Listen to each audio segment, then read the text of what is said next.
Welcome everyone. Tonight is the U12 and U13 CMSA Outdoor 2024 Town Hall. Very grateful for you all joining myself tonight. Really grateful that there's such great numbers out and that there were some fabulous questions asked in the kind of pre-questions for this webinar tonight. I am running solo tonight, so if you see me flicking back and forth from screen to screen, that is why. And what I'll do is I'll ask if you can have any questions, please populate the chat with those questions.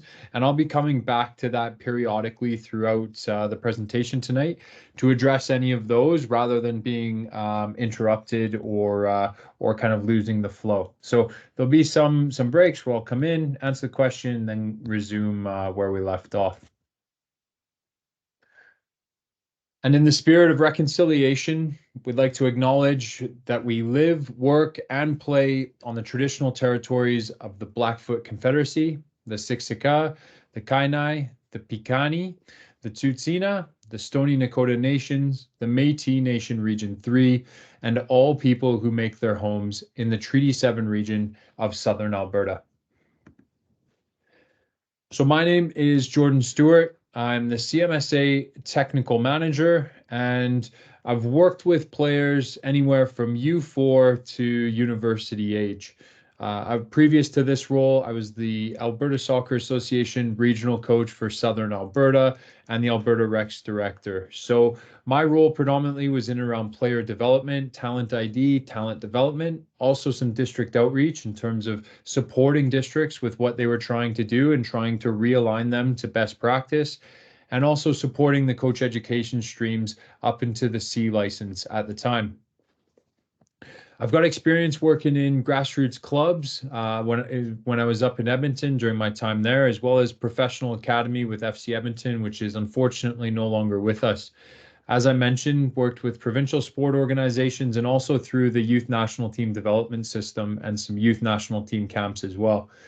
I've been in both the college and university leagues, coaching there, a community outreach organization called Free Footy. It's now called Free Play up in Edmonton. And lastly, where I'm at now is in a district governing body with Calgary Minor Soccer Association. So I want to begin tonight really with a look back on last year and on the community that we've developed and how we're trying to build more culture around the game and really foster a positive and supportive and inclusive community within the game of soccer here in Calgary. So sit back, hopefully I've shared this properly and the sound goes as well.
So thank you. Thank you if you were a part of that. Thank you if you were a part of this beautiful community as a fan, as a parent, as a player, as a board member, administrator, whatever your role is or multiple roles within the community. I just want to thank you and thank you for making this happen. And thank you for being involved with the game at such a fantastic time in Canadian soccer right now.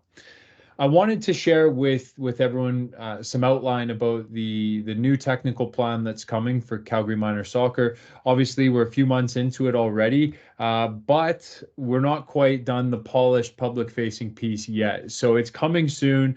It will give an outline really of what our direction is from a technical sense over the next 3 years and build off of our previous technical plan from the 2021 to 2023 years. I always want to start with this because really this is about the most important people in the game right now, and that's the young players. This is the Canada Soccer Player Pathway. And what you'll see is a whole bunch of colored boxes, and I'm going to try and make sense of it for you. These ages and stages here is typically when people enter the game. This is typically your grassroots ages that they start to flow up into standards-based leagues, into competitive soccer for life environments, and into community soccer for life environments. And to really get an understanding of what that looks like is this is where CMSA operates. So we operate at stages 1, 2, 3, and 7 of the long-term player development model. You'll see other aspects in terms of the AYSL positioned here in stage 4. You'll see here as Rex and NDC centers positioned here in the Learn to Compete stage, and those then flowing up through into Train to Compete and Train to Win, where senior national teams and professional clubs exist. These would be youth national teams and youth professional academies.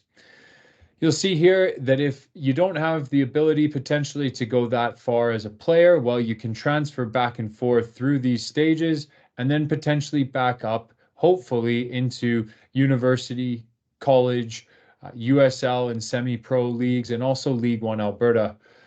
We also have a fantastic ecosystem here in terms of the adult leagues with the Alberta Major Soccer League, the men's leagues, and Calgary Women's Leagues. And also some co-ed leagues as well that allow for people to either be competitive for life here or to slide over into more of a community and soccer for life feel there.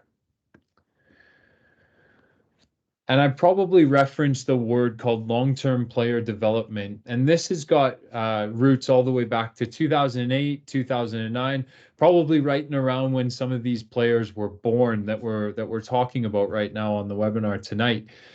And really, this provided a foundation not only for soccer, but for all sport within Canada to have a age and stage appropriate athlete development model for those kids. This model has been taken worldwide and has been adopted to multiple sport systems around the globe. Now, it's currently, under a bit of a review as well, and I think that we're starting to see some of the fruits of those labors. And when we follow a good framework like this that provides clarity and provides direction for us, it can provide fantastic results, as we're starting to see with our men's and women's national teams, and even into some of our youth national teams as well. Obviously, some of these players will go into a train to train stage. So our U12, U13 going into U14 as they progress. And the majority of them will end up hopefully in an active for life or a soccer for life kind of stage. This document here really is the underpinning of the Canada Soccer Grassroots Standards.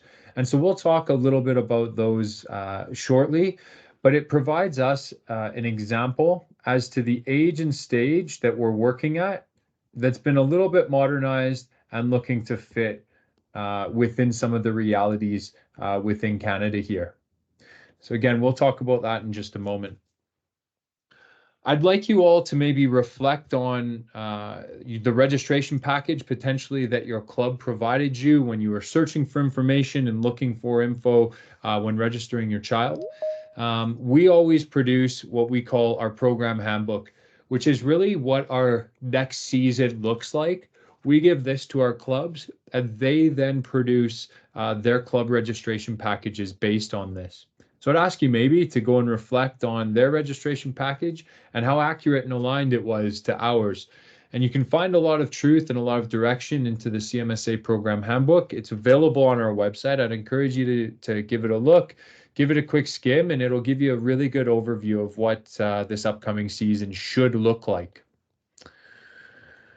I also want to make sure that we acknowledge the fantastic work that every single one of our clubs here in Calgary has done. You'll see here that all of the clubs are at minimum an SQS license holder.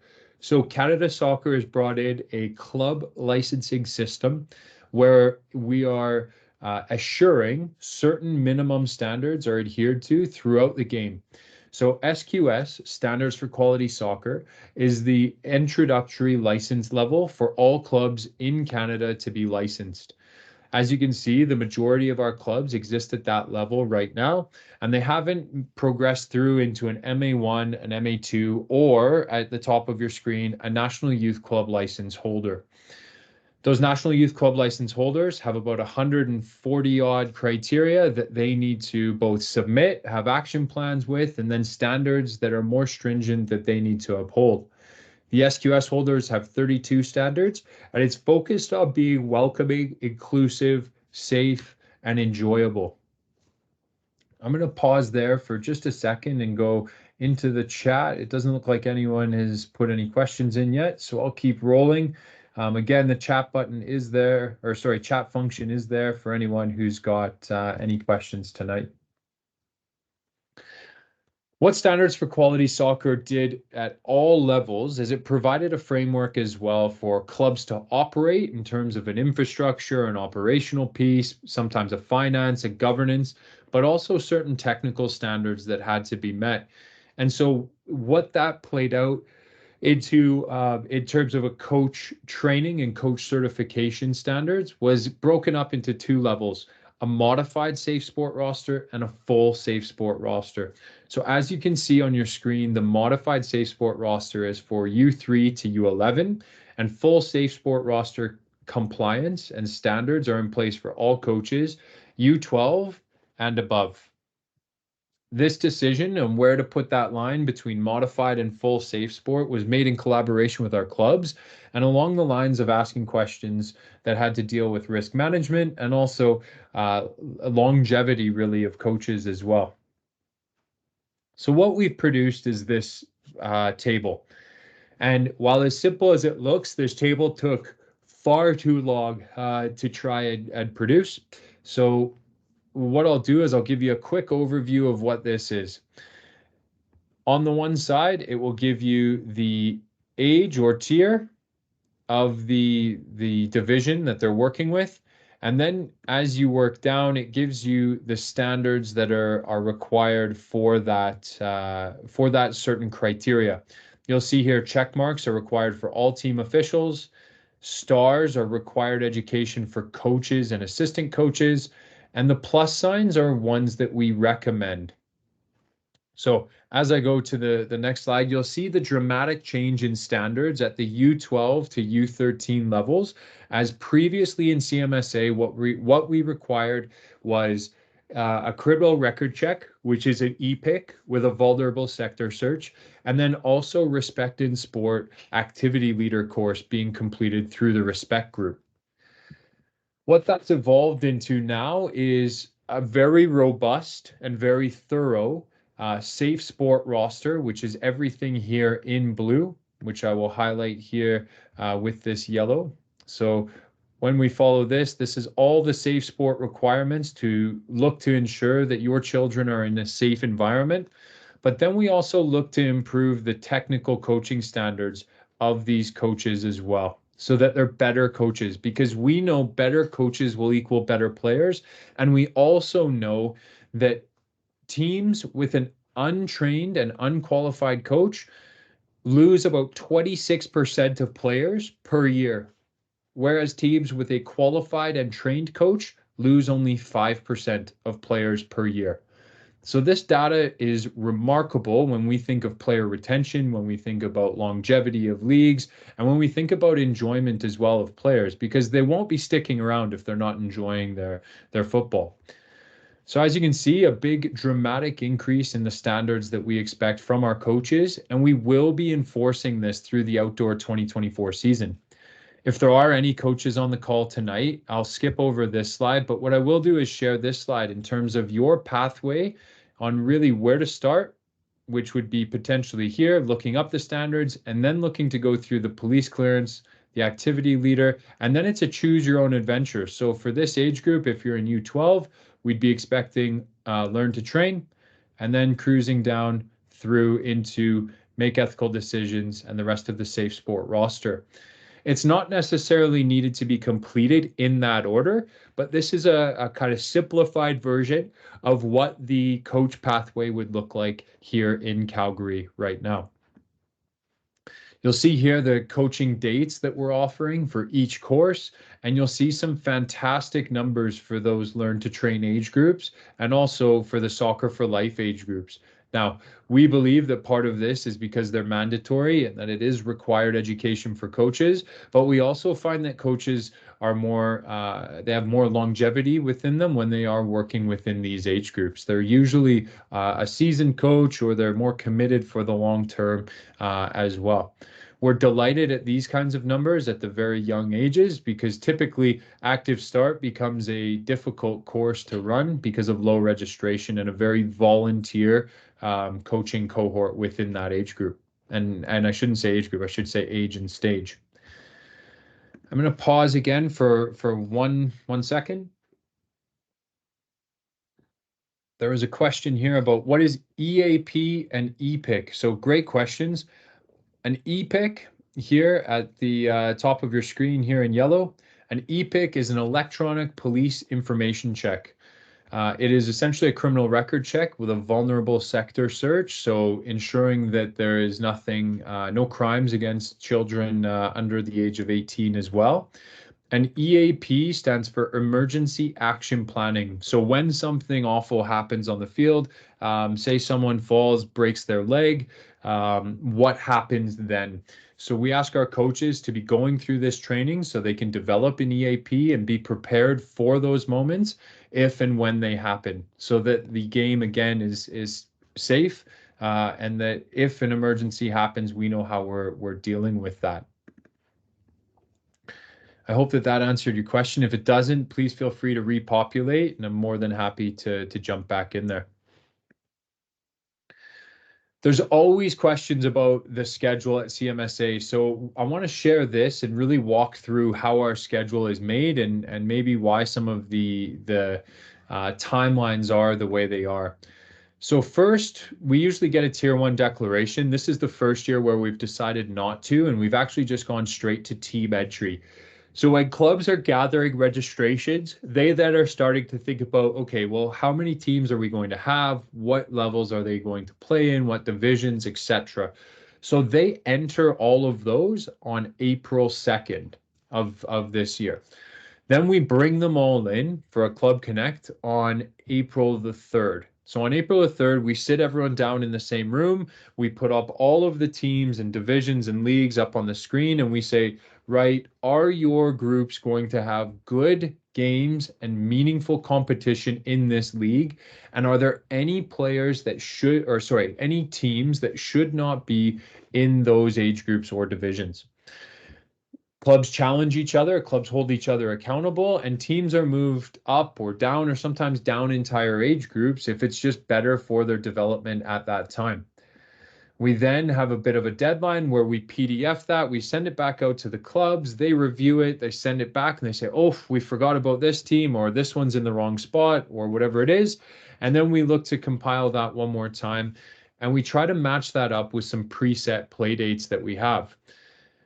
We try to have a kind of equal balance, weekends, on Saturday and Sunday obviously will be heavier match days because of the amount of time that's available. And with a facility shortage like we have in this city, less so in outdoor, but more so in indoor seasons, it becomes really challenging to find that midweek time when a lot of the clubs have that for training time. We then are given field permits, which is step 6 from the city of Calgary, and we look to compare the mass amount of teams that have been entered compared with some preset playdates compared to the field permits that we have on those preset playdates. And then two wonderful women in the office right now, Rachel Hugh and Kim Kerr, look to build the schedule, which is a time-consuming process with over 800 teams and about 5,000 odd games to schedule every single season. Someone's going to say, why don't you use technology? Well, they do to help them anyway, but there's still a lot of manipulation that has to get done by hand to try and ensure home and aways are appropriate. We try and minimize travel times for teams. We try to be really sensitive to a lot of factors and try and accommodate a lot of needs and wishes within making that schedule. Then, of course, there's always a rescheduling period where teams are away at tournaments or whatever else they need to reschedule for. And of course, throughout the season, there's also rescheduling for bad weather, for smoke, for locusts, for whatever the problem is that we need to move games. And then we do it all again every single season. So again, we start all the way back at step one where we get the teams back in and then work through this process over and over and over again. So it's a fairly robust process. People will wonder, well, why does it take so long? Why do we get our schedules so late? This is literally as quick as we can possibly do it. And without moving up that team entry into March, which would then essentially eliminate any sort of time for clubs to bring in new players, allow players to leave, and facilitate that kind of player movement process. And also, if they're still running some evaluations and assessments, that time period gets squeezed far, far, far too much. I'd be remiss if I didn't speak to biobanding, which is being renamed age exemptions due to Alberta Soccer and some insurance interpretations around what the word biobanding is and what it means. And what biobanding or this age exemption piece is it's the process of grouping athletes on the basis of attributes associated with their growth and their physical maturation rather than their date of birth and their chronological age. Because children of the same age will vary considerably in biological maturation, with some individuals maturing in advance or delay of their peers. You'll get the Davids and the Goliaths on the field, especially at these age groups where puberty is starting to wreak havoc on these players' bodies, minds, hormones, etc. So really what this is allowing for a flexible player placement process where, if there is a player who might be, physically underdeveloped compared to their peers, that they can actually play down an age group in an environment that will be safe and enjoyable and developmentally appropriate potentially for that player, rather than constantly having to just play at their chronological age group. So we have a process in place where we ask the clubs to fill out a form. We ask the clubs to communicate to the families what the reasons are for the age exemption, how long it's for, and also what can potentially be removed from that. So removed from that could be things like provincial championship play, some tournaments as well. So it's important that we consider these things when we're doing this with young players as well. Our expectations for clubs are one, they're doing it for the right reasons. So they're putting the players' experience, they're putting their developmental needs at the forefront of making these decisions, not in an effort to play overage players in underage leagues and to win games and recruit players and do whatever nonsense that has absolutely no place in youth sport and in youth athletics. So that's a quick summary of what the age exemption process and what that is in there for, because I guarantee you will see players who you're going, wait a minute, they're older than U13 or they're older than U12. Why are they in this league? Well, there's been a process put in place to help them to enjoy the game and to make sure that they stay involved and it's developmentally appropriate for them as well. And also just want to speak quickly about some conduct expectations in terms of CMSA has player, coach, and parent codes of conduct that we expect people to be adhering to, and that we all that are on this call tonight will be setting the standard of what's acceptable and not acceptable come the outdoor season. And I leave the picture on your screen there because for me, it's about, if you want to wrestle with pigs and lower ourselves to playing in the dirt and in the muck, well, you're probably going to get covered in, well, you know what? And the pig just really likes it because that's their natural habitat and that's what they enjoy. So can we elevate ourselves to a higher standard? Can we influence the community in a positive manner? And we can develop a positive sporting culture in this city, especially around this beautiful game that will influence people for the rest of their life. So please, I would ask you to, watch what you're doing, watch what you're saying, and to try and be a positive role model for the kids that are involved within the game. And to help with some of this, we have our field marshals that are at or are supposed to be at every single game. They're designated by an orange armband, and really it's to empower one individual from each parent group on each team to speak up on behalf of the referee among their fellow parents and spectators. You've probably got friends within your parent group. You probably see them more than you see your own children at this point, with some of these crazy training schedules that these kids have. So can you keep each other accountable? Can the field marshal go and tap someone on the shoulder and just, hey, remind them, this is a kid's game. We don't need to be critiquing and criticizing all the time. We can relax because abuse towards referees is not going to be tolerated. And I'll speak to that in a moment. So we would support positive sporting behaviors, pardon me, and encourage parents to cheer, not critique. You're there to support your child. Please support your child. I want to speak quickly too about some of the initiatives that we have going on for both the women and girls in soccer referees and also for our coaches. So we're supporting the She Can Coach initiative, which is has over 70 young female coaches and women coaches in Calgary here that are going through practical coach education and developing a community of women supporting women here locally through coaching, which is fantastic and it's very exciting. We also hosted 2 female-only entry-level courses to become referees. This is the first time in Calgary's history that this has actually been done in terms of hosting 2 of them. And they were both very well received. They were full, and we're developing a strong and very confident and capable cohort of young female referees. And I'll leave this stat with you. When I found out that there wasn't one single female referee that's high enough qualified in this province to ref in the Project 8 league that's coming in the next year or so, I was absolutely floored. We know that these young women are capable. We just need to support them. We need to find them and we need to retain them in the game so that they have opportunities to pursue the game through a reffing context as well and potentially turn that into a career for themselves. And then on March 8th, on International Women's Day, we hosted a Free Soccer Friday event where 64 youth female players came out. And of that 64, I think it was 63% aren't actually even enrolled in the game and registered in Calgary Minor Soccer yet. So we know that there's areas to grow. We are trying to help clubs in supporting this, and the clubs are starting to pass or take this baton that we've started and starting to run with that as well, which is very exciting. I already spoke to the female only course, but in order for us to try and build capacity within our referee pool and make sure that we've got enough referees for 3-person crews, both at the 9-a-side and 11-a-side formats, not this season, unfortunately, but going forward into the future, we knew that we had to run extra entry-level courses and we knew that we had to build up our pool of referees. So we've done that. We're going to be welcoming almost 300 new referees into the game this season.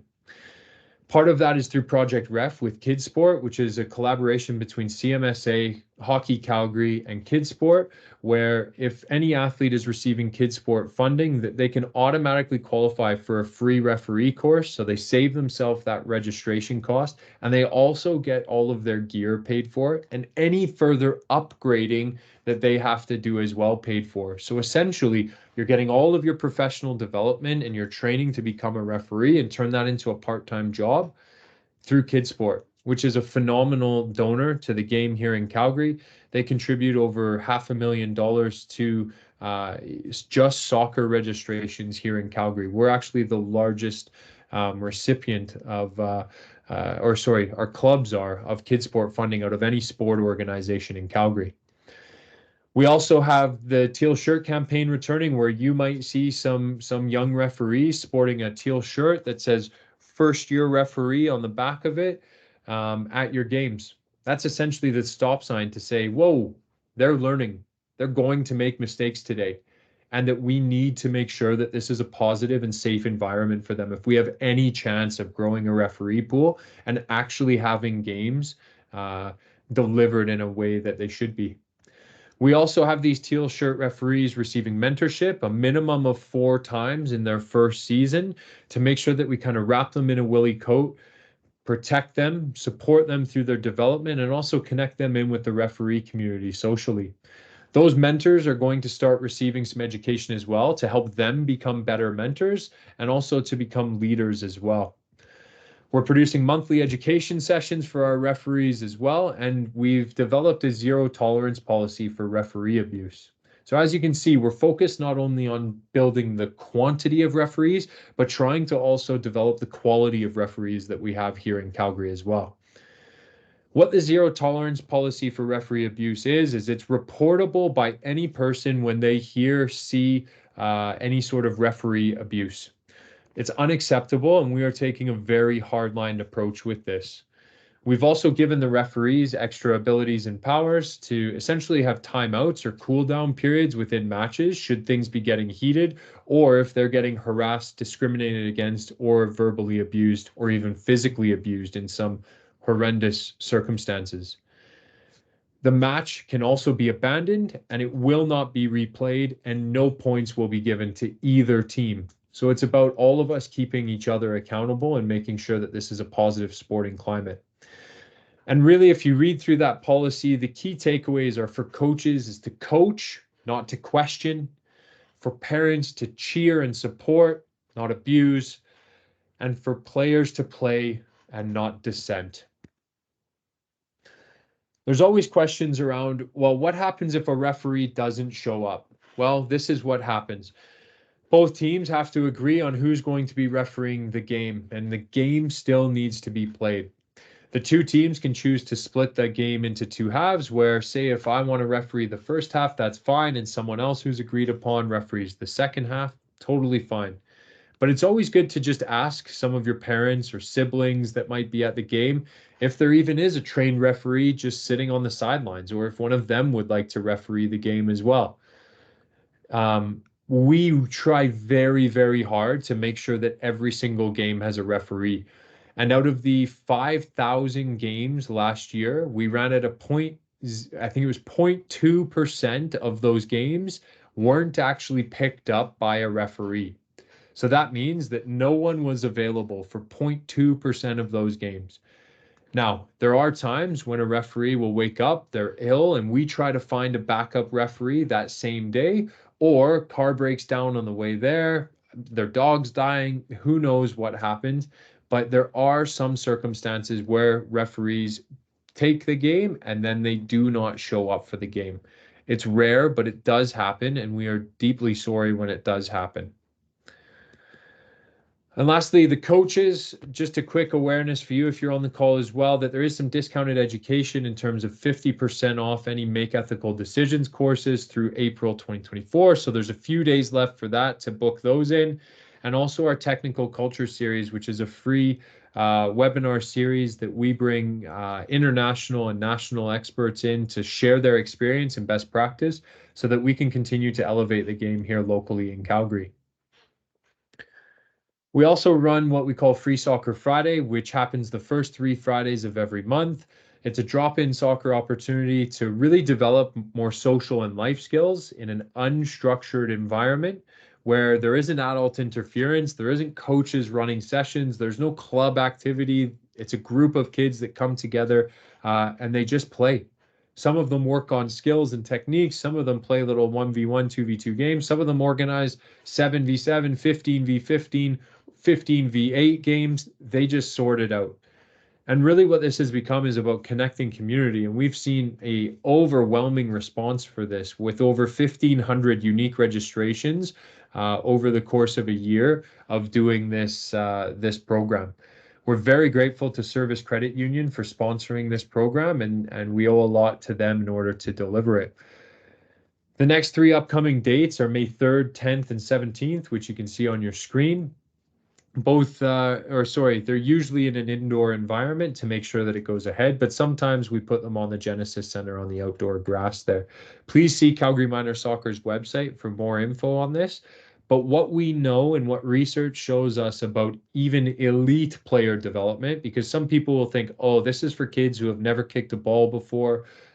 My kid's above this, they're better than this.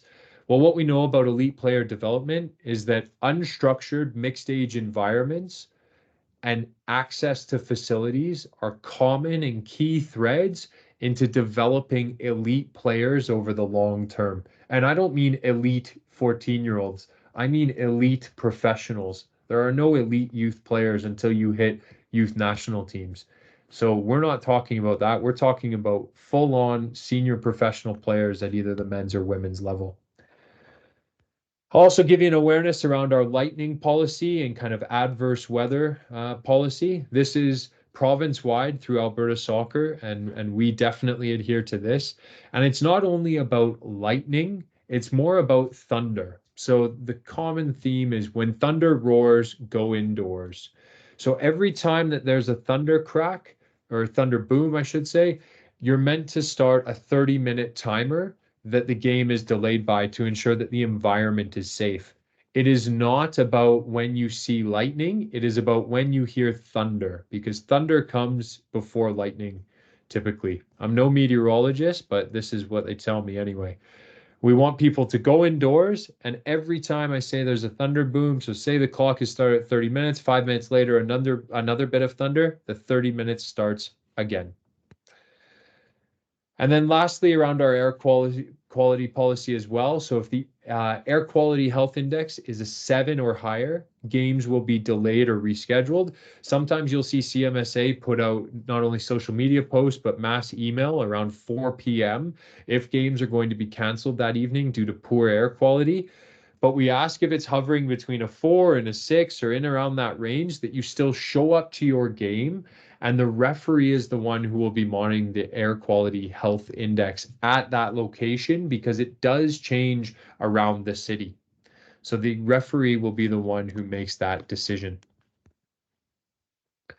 Okay, I'm going to come up for air, have a quick drink of water. There we go. Some questions are in here. When does the season start? Season starts this Saturday, April 27th. When a club decides to entirely collapse a tier, for instance, have tier 1 and 3, but collapse tier 2 entirely, is there any obligation to inform the registrants prior to or after this April 2nd or 3rd meeting? Do registrants have any option?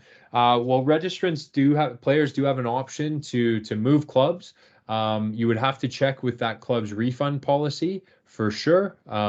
It's very difficult when players are registered at a club and then they look to move after they're registered and committed, because at the end of the day, that club is committing to those players and the players committing to them, and they're putting a team into our leagues as well. So while there isn't an obligation, I guess, to inform people if a tier or a team collapses, my suggestion would be that would be just common decency. So if that's not happening, please reach out to info@Calgary Minor Soccer and we can follow up with those things.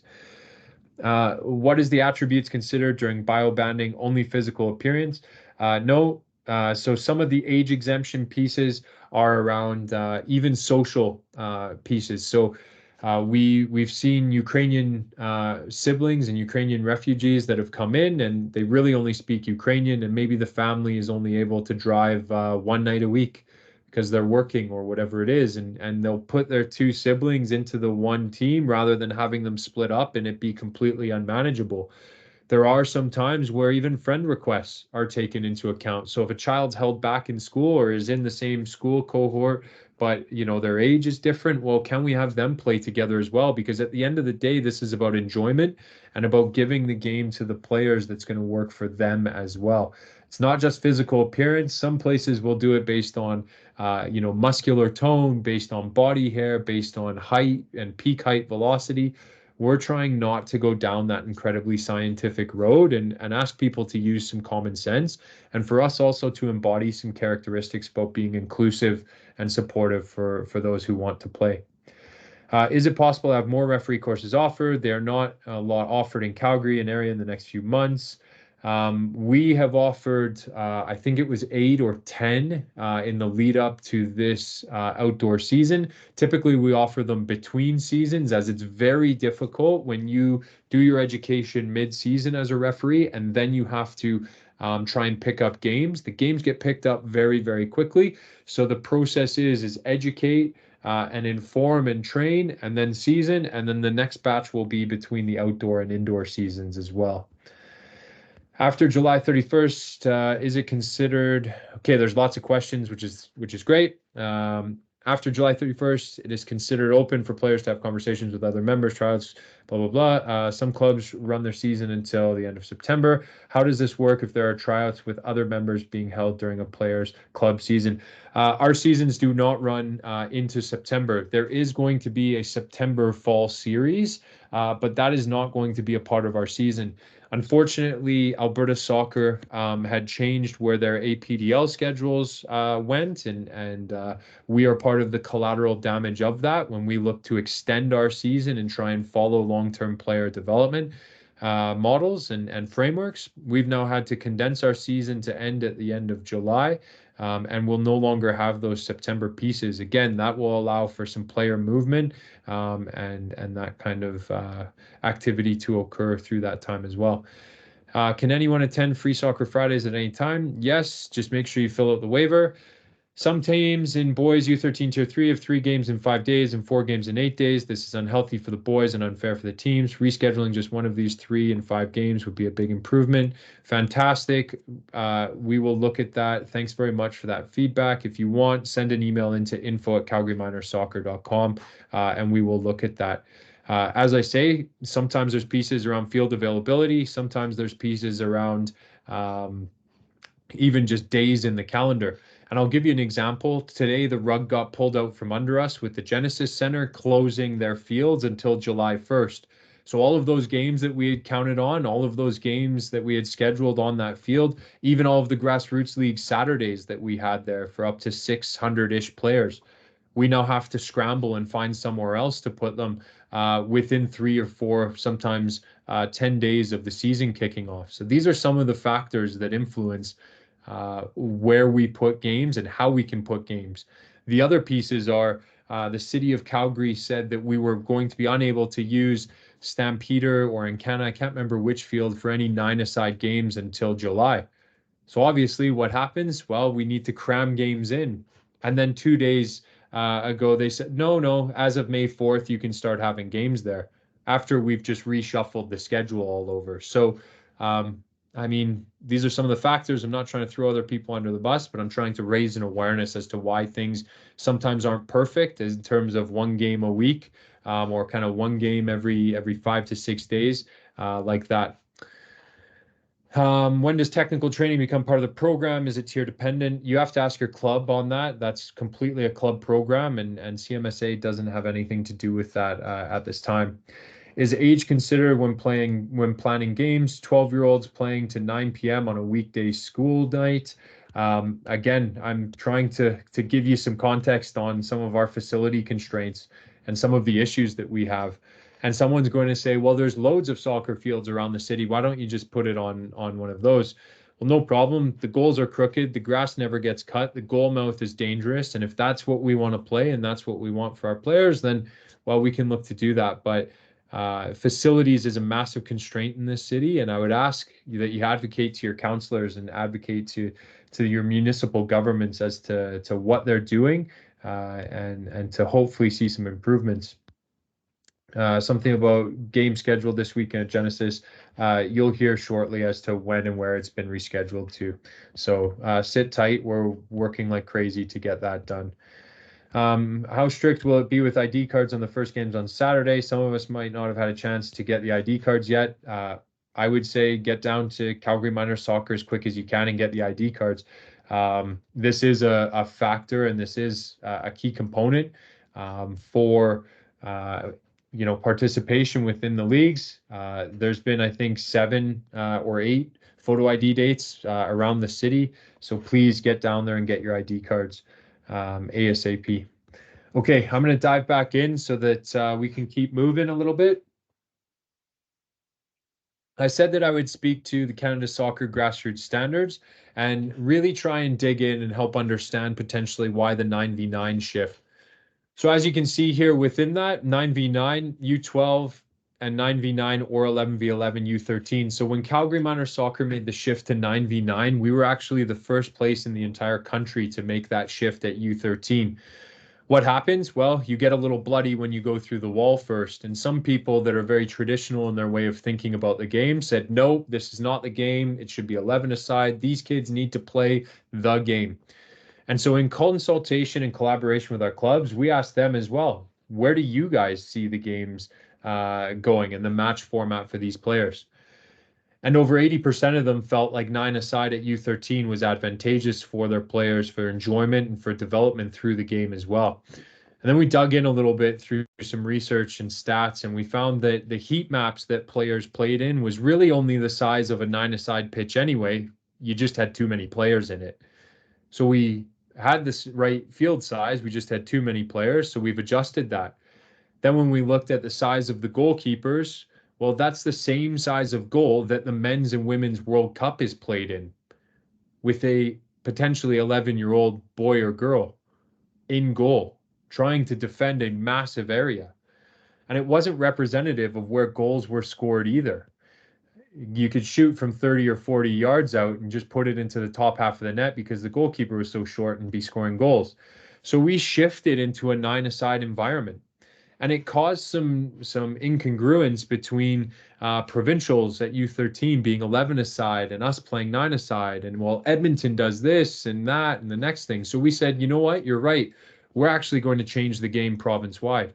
So we wrote a white paper, we went to the Alberta Soccer AGM, and we proposed it, and we got unanimous support across the districts for 9v9 at U13 provincials as of outdoor 2025. So not this outdoor season, but next year. And then it will be fully adopted within all district leagues as of outdoor 2026. So we're very proud of how we've been able to move the game forward, and a lot of people questioned it, and now there's full support. So again, it's an early adoption piece. We've lived through some of it, and we're going to keep progressing the game. Since we moved to 9 aside, Manitoba has moved to 9 aside at U13. Nova Scotia as a province has moved to 9 aside at U13. BC has moved to 9 aside at U13.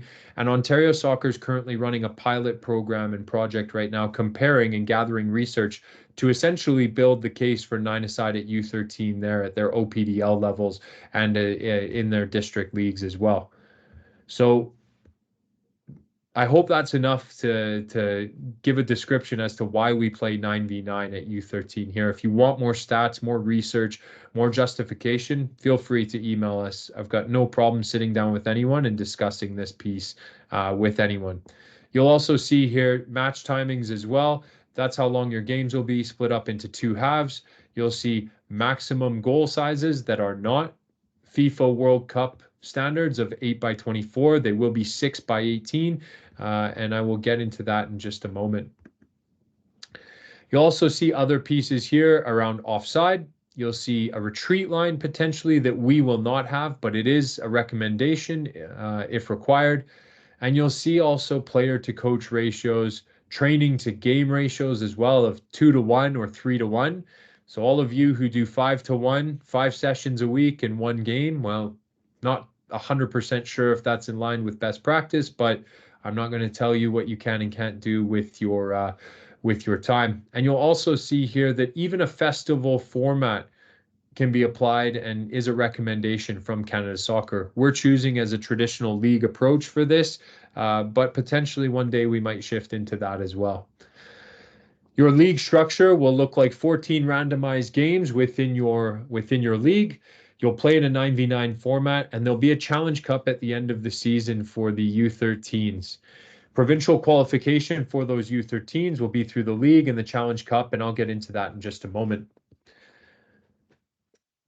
I want everyone to make sure that they have an awareness of this piece as well, that we are trying to standardize both the playing environment as well as the fields and goals.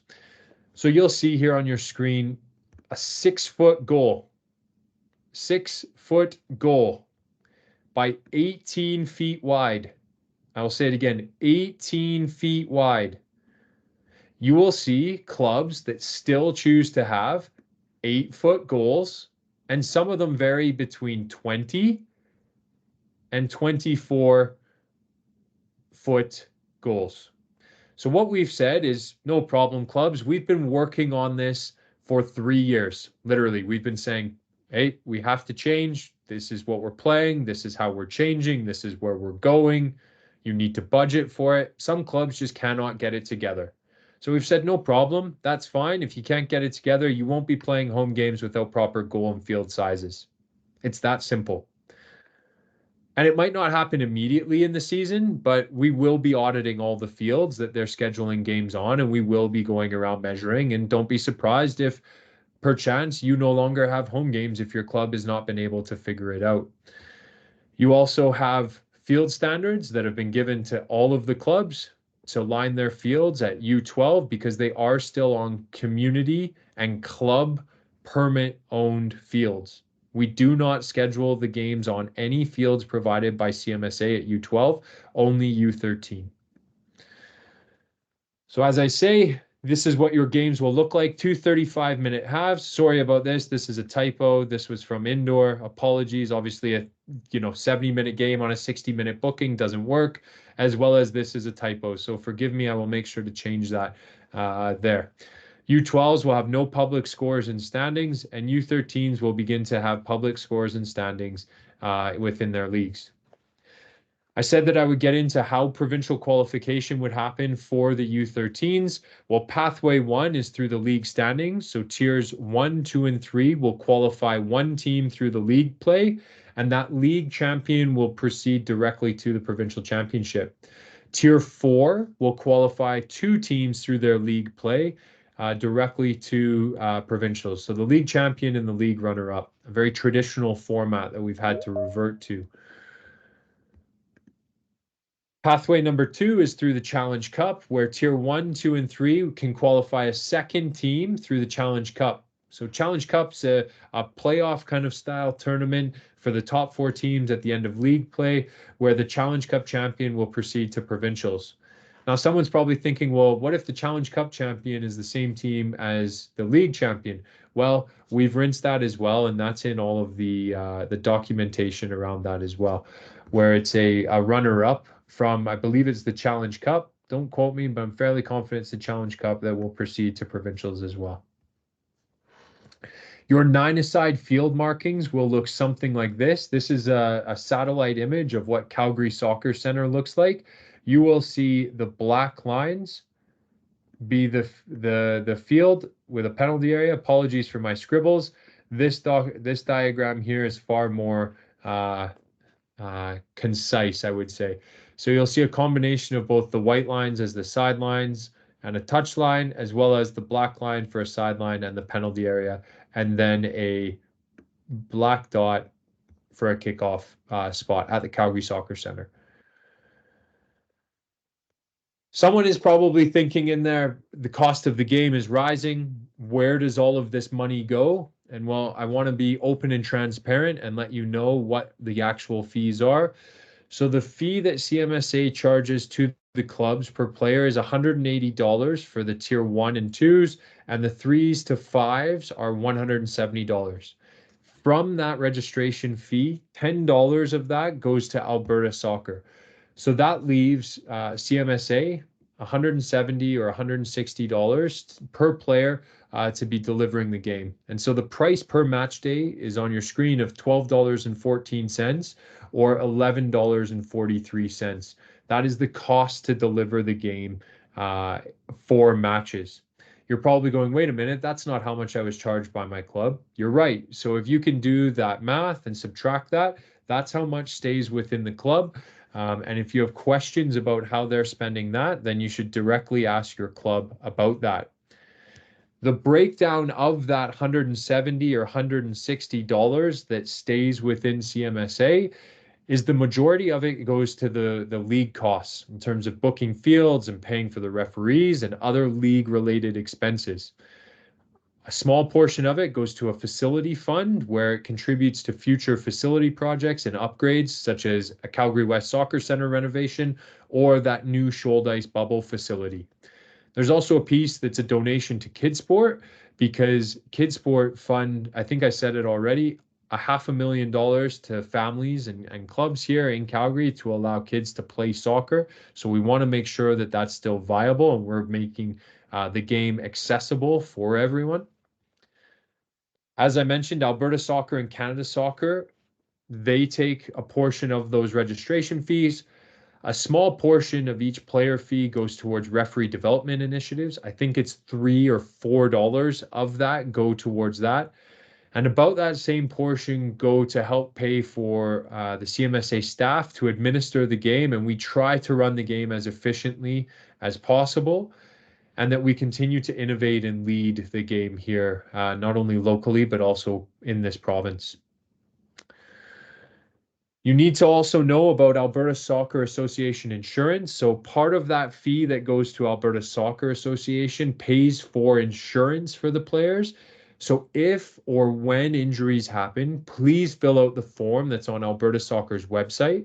You must fill it out within the first 30 days of injuries, and then you will use your own personal insurance first.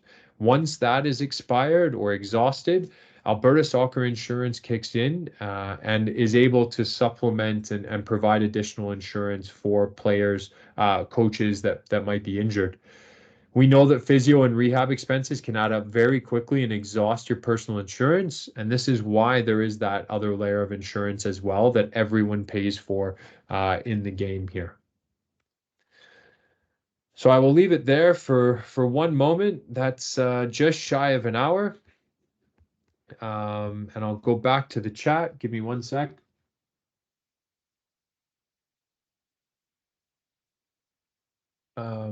Something around they have it at CMSA and Genesis Center should come with your registration package. Gabor, I don't know what that comment was in relation to. Something around loaded son's picture in Demisphere, but now I should go and pick up the actual ID card somewhere. Who can I call to make sure it's ready? It's a great question. You can always call our office. The office number, I should know this by heart. I know it starts with the 403 and it has a 2 in it, but the phone number for our office is, where is it here? There it is, 403-279-8686. Give the staff a call, ask for them to print your child's card, and then you can go in and pick it up from them. They'll make sure that it's printed and ready. And if you need a photo ID, make sure that you go swing by the office. I think the only times left are evenings this week, and also Saturday and Sunday. So please make sure that you check the website for those times, and you can book appointments as well. I'm very confused on where we could see where and when my son's games and practices are. So all of the game schedules are available on calgaryminersoccer.com. There's a big banner right across the top that says outdoor schedules are live or view your outdoor schedule. They are on that website. In terms of your practices, that is purely from your club. So if you're not seeing practices, please communicate with your club. They will be the ones that are able to tell you when, where you're practicing and such. We have no control over that, and we don't schedule any practices. What happens if coaches have not completed all requirements by the first league game? Unbelievable question. What we have asked of our clubs is to upload all of their coach databases with all of their coach training by Friday. So we've given it to them a couple of weeks ago. They've had a little bit of time to fill in all of that data. Granted, the house is on fire right now, so it might not be priority number one. And what we know is that some of these things have a bit of a grace period. So say you're a brand new coach who's just been told today, hey, we'd love for you to coach. Great, you say yes. Well, you start to then have your criminal record check processed. Well, the timelines aren't going to be adequate to have it done before your first game because we start now and there's a backlog. Baseball starts now and it causes a bigger backlog, and a couple other sports as well start now. So the processing times get stretched out with some of those things. We also know that sometimes make ethical decisions. Maybe you've registered in a course that's at the beginning of May because that's what's worked for your schedule. Maybe you're enrolled in that Soccer for Life course that's at the end of June. We know this stuff. So what we are doing is after Friday, we are going to sit down and work through every single club's coach database, update the Demisphere profile that's associated with that, and then find the gaps as where coaches aren't eligible.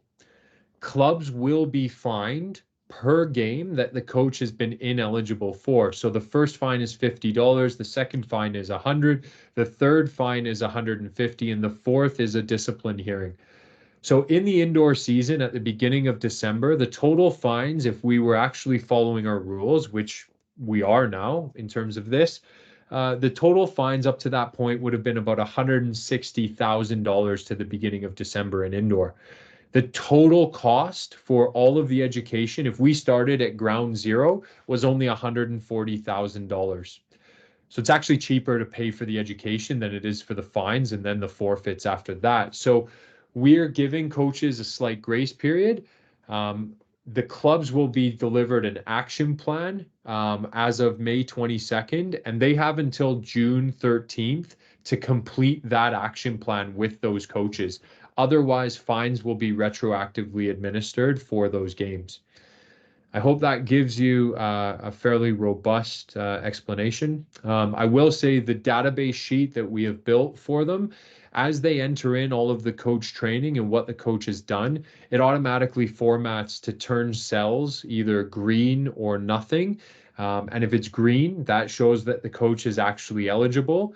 So then when the clubs are then putting an ineligible coach that they know is ineligible onto a roster, they should just be expecting the fines at that point. So that's kind of some of the fail safes and some of the checks and balances that we've put in there. Is it fair to have a league winner qualify for provincials when not all teams play the same teams the same number of times? This was brought up by our clubs as well. This was brought up in that Club Connect. So if we want purely a round robin or a double round robin where every team's got a home and an away, that means that we cap every single league at 8 teams. So I would ask the question of what happens with team number 9 that might be too good for the level below them and might not have good games there. Is it better to have them in the league at which they're going to get the most amount of meaningful competition, even though maybe a better team plays a slightly weaker team more times than 2 more even teams are matched up? Yeah, this is part of that process. And this is also why that Challenge Cup mechanism is built in as well. Because then it is kind of luck of your draw with where only your league games shake out in terms of those top 2 league positions. The reason why the tier 4s is only those top 2 league positions is because the Challenge Cup takes place after their provincials. Their provincials are so early in July that when we have the Challenge Cup schedule and when we were able to get fields and facility availability, it didn't align up for that. How do you factor in age groups that have 4 different age groups in them, e.g. Girls U17 as 2008s all the way to 2005s? Well, we're talking about U12s and 13s tonight, so I guess we will deal with that when tomorrow night comes up. You mentioned that all coaches are verified, qualified coaches. Our team has asked for parent volunteer coaches. Is this normal? What I didn't say is all coaches are verified and qualified. What I said is we have expectations on coach training and coach training requirements. We know that the game runs on parent volunteer coaches at the end of the day. We know that your league fee or your registration fees, if you were to have a full-time professional coach, whatever that means in Canada, working with your team and maybe 2 other teams, well, you can imagine what a full-time salary is, say 45, 50,000, divide that between 40 families.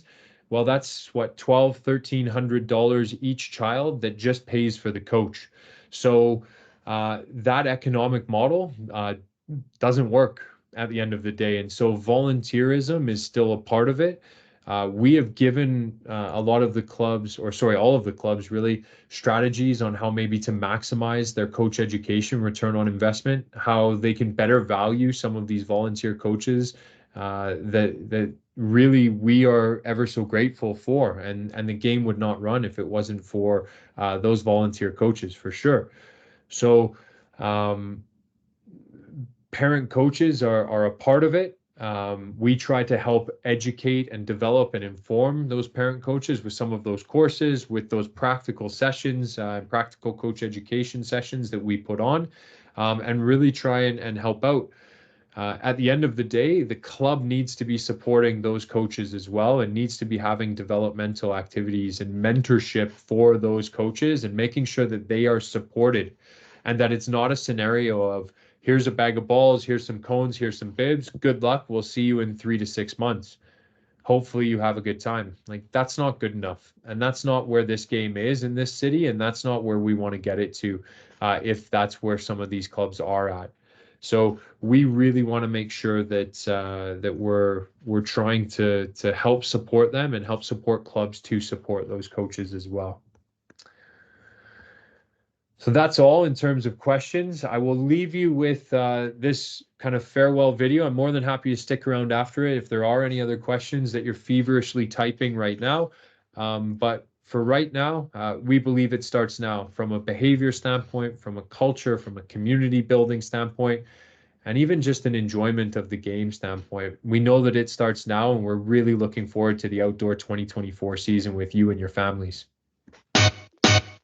All right.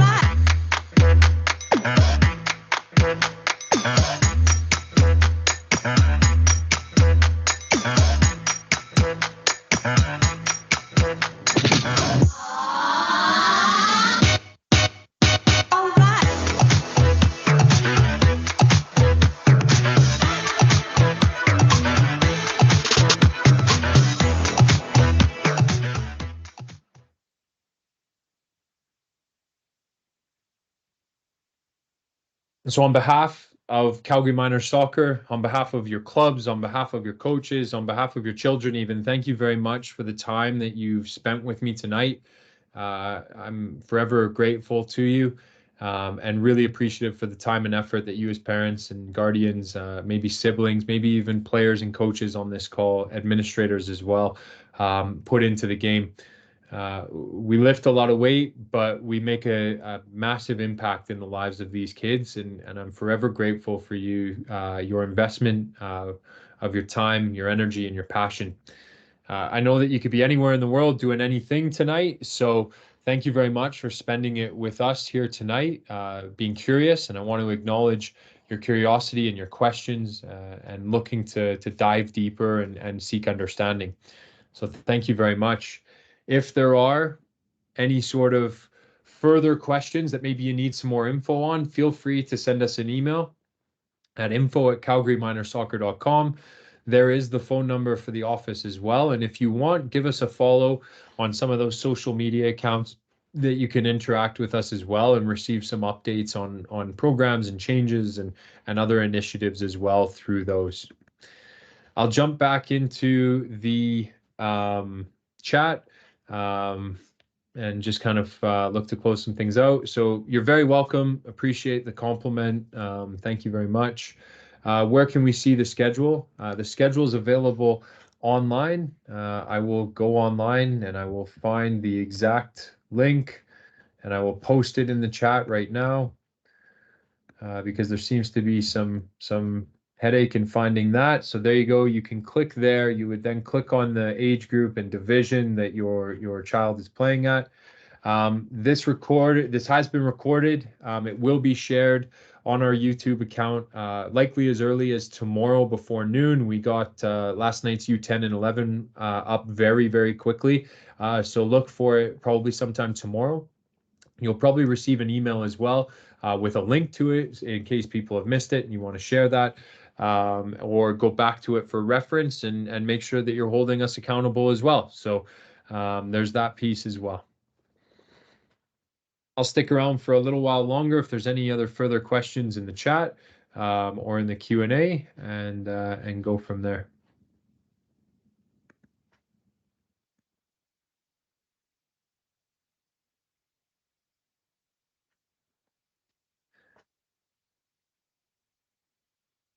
Question around Jordan. I do love that the league winner gets to qualify for provincials, and I understand the fairness of bringing up a stronger team.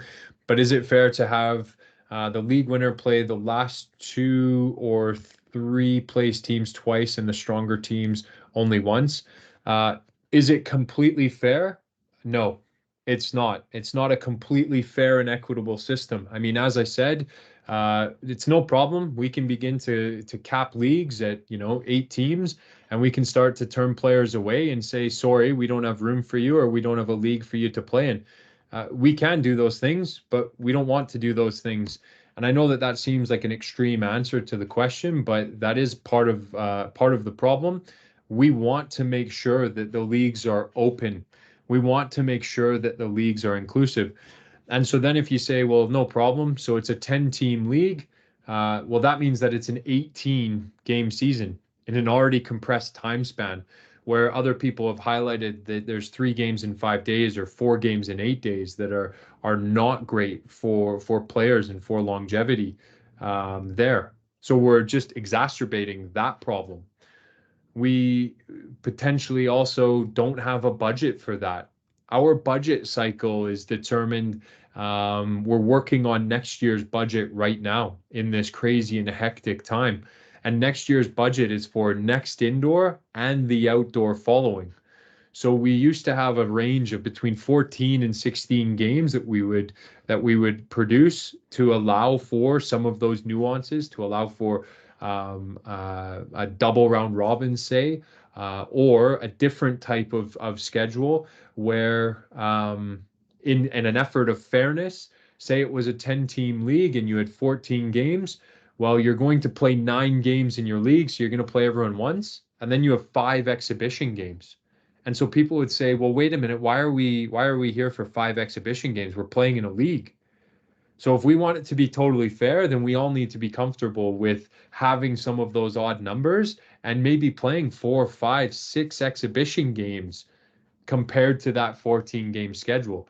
So if that's where we want to go back to, no problem. If you want to bring that up with your club and communicate through them, and encourage them to vocalize that at our Club Connects, where we look to work with the clubs and solicit feedback. There's also member surveys that we do as well, where we get this kind of feedback as well.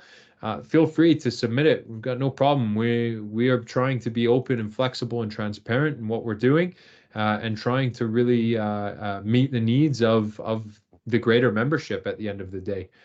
So there's some challenges there with some of those pieces where, as I say, an 18-game schedule leaves us without additional facilities that we already don't have, over budget, which means the cost of the game has to continue to go up, and it stretches and takes away from some other pieces that we're passionate about, we know need addressed.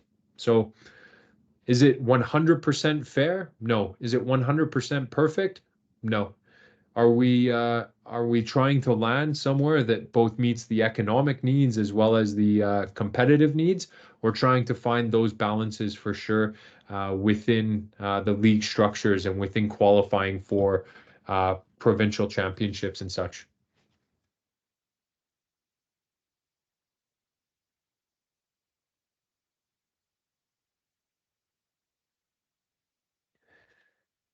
Excellent. So I'm going to close out tonight. I'm going to stop sharing the screen. It doesn't look like any more questions have been submitted. And we will say farewell for tonight. Again, if you have further questions, please submit them to info@calgaryminersoccer.com. Call into the office. It is a very, very busy time right now, so the phones are ringing off the hook as it is. Your best bet is probably an email, and then to give us some grace and be a little patient. So thank you very much again for the time tonight. We'll sign off, and we'll see you on the pitch for the outdoor 2024 season.